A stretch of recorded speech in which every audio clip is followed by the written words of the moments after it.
ሰላም ጤና ይስጥልኝ ውድ የተከበራችሁ ቤተሰቦቼ ሁላችሁንም ሰላም ብያለሁ። ብያላችሁበት ሰላማችሁ ብዛ እያልኩኝ ዛሬ በአዲስ ቪዲዮ መጥቻለሁ። ዛሬ እንግዲህ ሐረግ ክፍል 90ን እንዳያችሁት ተስፋ አደርጋለሁ ማለት ነው። እንግዲህ ቢኒ ከታገተበት ተለቋል። ይሄን ያደረገው ደግሞ ያፌት ነው።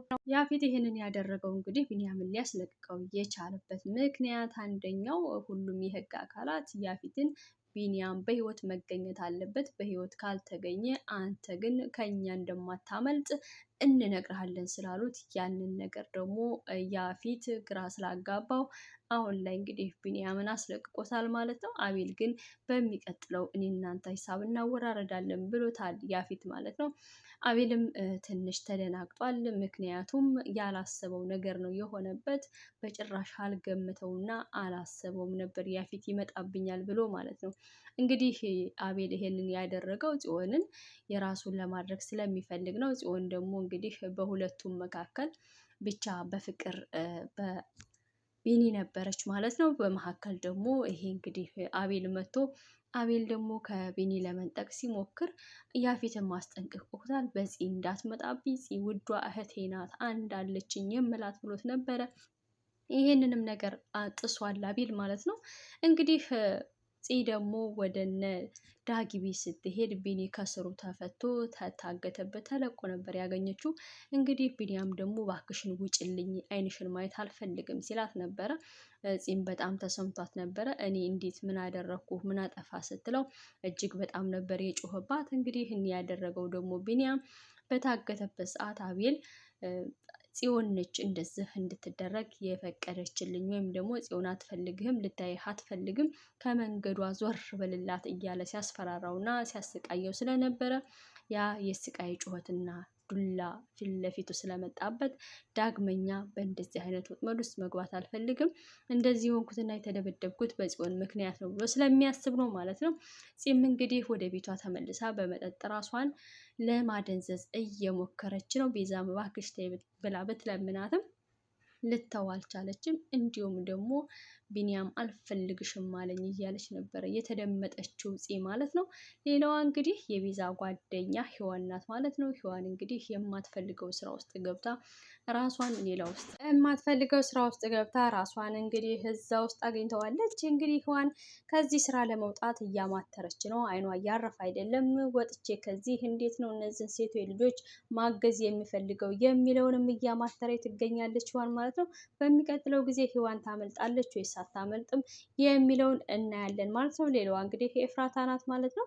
ኤፍራታም እጅግ በጣም አጣብቂኝ ውስጥ ነች። እንግዲህ ከዚህ በፊት በክፍል 89 ላይ እንግዲህ ኤፍራታ ወደነ ጽዮን ጋር ሄዳ ነበረ። እዛም በሄደችበት ሰዓት የናታንን የፀጉር እንትን ስትፈልግ ነበረ። ከዛም ጽዮን አይታት ነበር እና ብቻ ነገሩን በደንብ ሳትነግራትም ጽዮንም ተደናግጣ ነበር። ምን እየፈለግሽ ነው ስትላት እንግዲህ ኤፍራታም ግራ ገብቷት ነበር ለመመለስ ማለት ነው። በዚህም የተነሳ እንግዲህ ያፌት ቤት ሲያጣት እየፈለጋት ነበረ። ነገር ግን ቤት ከተመለሰች በኋላ የት ሄደች ነው ሲላት ሱፐር ማርኬት ነበርኩ ስትለው ዋሽተሽኛል፣ በጭራሽ አይደለሽም ብሎ አንገቷን ሲያንቃት እባክህን ገላግለኝ ከዚህ ህይወት በቃ መሞት እፈልጋለሁ ስትለው ነበረ የተደመጠችው ኤፍራታ ማለት ነው። ኤፍራታ እንደዛ ባለችው ሰዓት ያፌት በጣም ይቅርታ ጠይቋታል። ስሜታዊ ሆኜ ነው የኔ ንግስት ሲላት ነበረ። ኤፉዬ ግን በጭራሽ ልትቀበለው አልቻለችም። ኤፍራታ አሁን ላይ እጅግ በጣም ግራ ገብቷታል። እሱም ምንድን ነው በዚህ ጋር ያፌት ወደማትፈልገው ህይወት ውስጥ አስገብቷት ህይወቷ ሲኦል ሆኖባታል።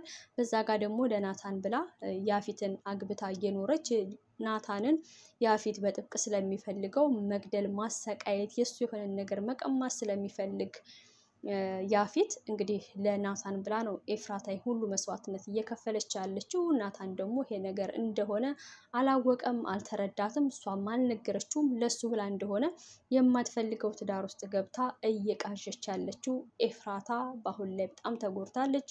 እንዲሁም ደግሞ የበፊት የናቱን ፎቶ አውጥታ በትዝታ ተመስጣ እያለቀሰች ነበረ ማለት ነው። ምክንያቱም ለናታን ብላ ነው ይሄን ሁሉ የሆነችው፣ ይሄን ሁሉ እየተቀበለች ያለችው ሲቃይ ማለት ነው ኤፍራታ።